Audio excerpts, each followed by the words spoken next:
We are here with David Williamson again, and thank you very much. And how many countries have you visited in your life? I have no idea. You probably know. I don't know. You have been everywhere in the world. I've been a few places, but I don't keep count. I don't know. Yes, and everything began here in Ohio. Ohio. Yeah, I was yes. born in southern Ohio. That's right. And yes, you were born. Yes, that's what you Who are you? quite a little. Oh my God! That's quite your house. That's the house I grew up in. My yes. father's house. Yes. Yes. And you lived in a house like this. A farmhouse. I lived in a farmhouse. Yeah. So your father Was a farmer. Yeah. Something like that, Ohio is full of. Yes, full of corn, and it's very flat. Cows and corn and wheat. Yes. Yes, and it's the first book you bought. My first book was an Amateur Magician's Handbook. And you have taken. It was that copy. Yeah. Yes. No, it was very influential. I was a young man and I didn't have a lot of money, and I got it from the library. Actually, the first copy I got was from the library. And where is this copy? No. In my home. Yes, of course. I don't return my library books if they're magic books. They stay with me. That Kevin James has done the same. Every magician. And, magician. Michael Miguel have done the same. Everyone. I've done it. No. Yeah. There is something really funny that I heard that when you were 15, you were working in a ballet dancer. Yeah, it's true. I worked for the troupe of belly dancers. Yes. And I was dressed like a genie. And we would do these truck stops, these bars along the interstate, and that's how I got my first professional start. And your mother drove you there? And my mother would drive me there, and because I was underage, and they serve alcohol, so every night she had to sit there. My mother was a saint because she helped me in my career very much. And now you're the teacher of your... Oh, that story. Yeah. Years later, I moved back to the town, and the woman who was the belly dancer instructor is now the kindergarten teacher, and I told my son, Mrs. McKinsey used to be a belly dancer, and he told his friends that she was a lap dancer, and it's a different thing. But I got in trouble for that. Something about Thurston. You are not the only magician from Ohio. He's from Ohio, that's right. Yes. Not a lot of people know that. Yes, and you was born really close to your house, to your city. Yes. Kind of. Kind of. Yeah. And Magifest. Let's speak about Magifest. When you were grown up, you had this convention. Yes, Magifest is a convention. Next year will be its 80th year. 80 years. But it's a wonderful regional convention.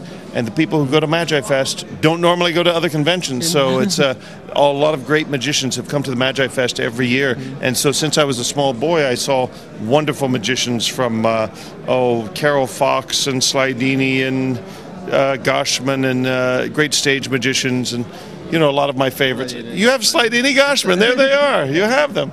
Goshman. Let's speak about Goshman. Yes, it was one of my favorites. Yes. You spoke about a fantastic day that you spent with Goshman in the castle.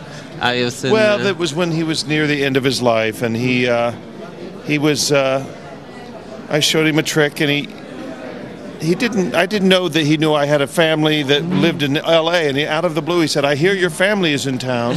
Why don't you bring them out to the castle and I'll do a special show?" And I said, "Really? Okay, you're on." And I came to the castle, and in the seance room, he did a special performance for my mother and father, my brothers, and all of our family. It was your brother's wedding. My brother's wedding was, so all my family happened to be in Los Angeles, and it was a wonderful day because he was a very sick man then. Oh. He had cancer, and it was near the end of his life. And I understood that he was saying goodbye to many friends by doing these special performances. He didn't look so good in the day, but when he came that night, he had a tuxedo, and his hair was black again, and his mustache, and he did magic for 2 hours, and it was fantastic. My parents loved it. My father had never seen anything like it, So it was a wonderful, wonderful memory of one of my favorite magicians. Yes, I know.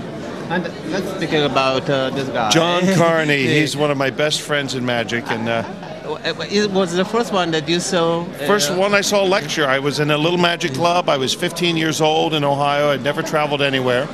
And John Carney was 18 years old at the time, and he was lecturing. And he came through, and he was fantastic. He had learned many lessons from his mentors. He was from Des Moines, Iowa, and his mentors were people like Roger Klaus and Di Vernon and Fawcett Ross, who was a good friend of Vernon and Charlie Miller.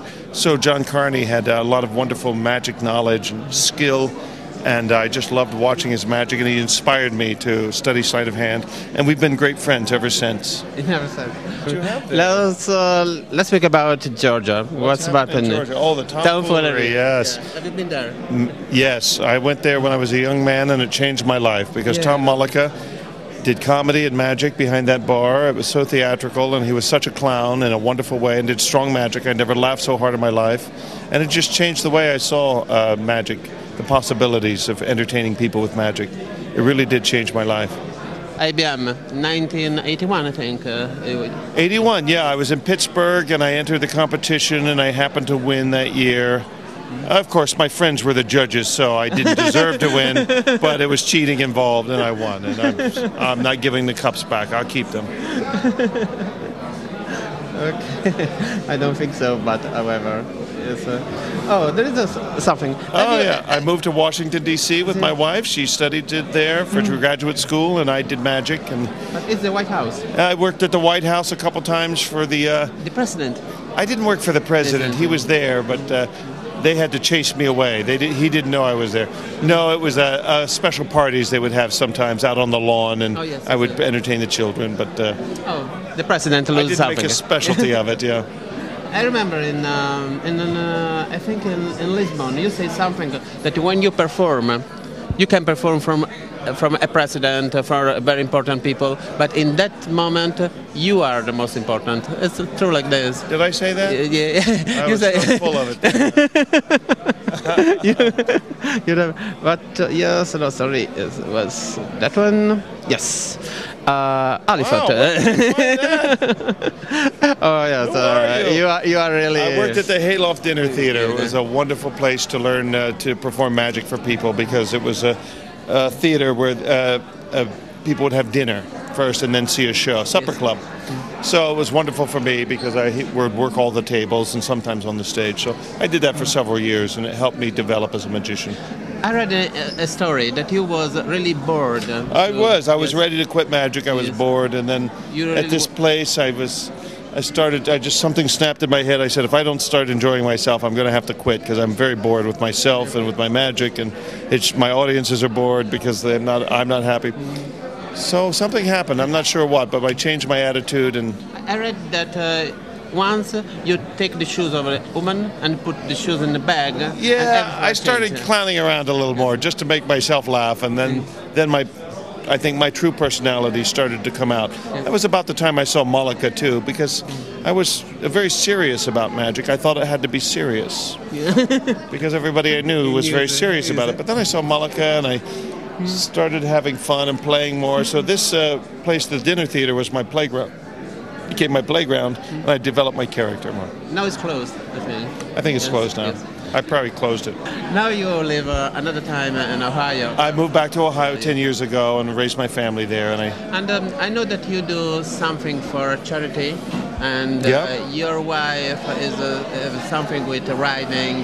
Horse riding. There's a stable that helps children with handicapped children, and she volunteers there, and we support this charity through magic shows in a small theater in our town. And I've had Matt King and John Carney and Mike Caveney and Charlie Fry. And really? Oh yeah, last week Charlie Fry. 2 weeks ago he was in Ohio and did a wonderful big show. We raised lots of money for the charities. Oh, so it's nice. So thank you very much for sharing your life with us. And thank you, Warren.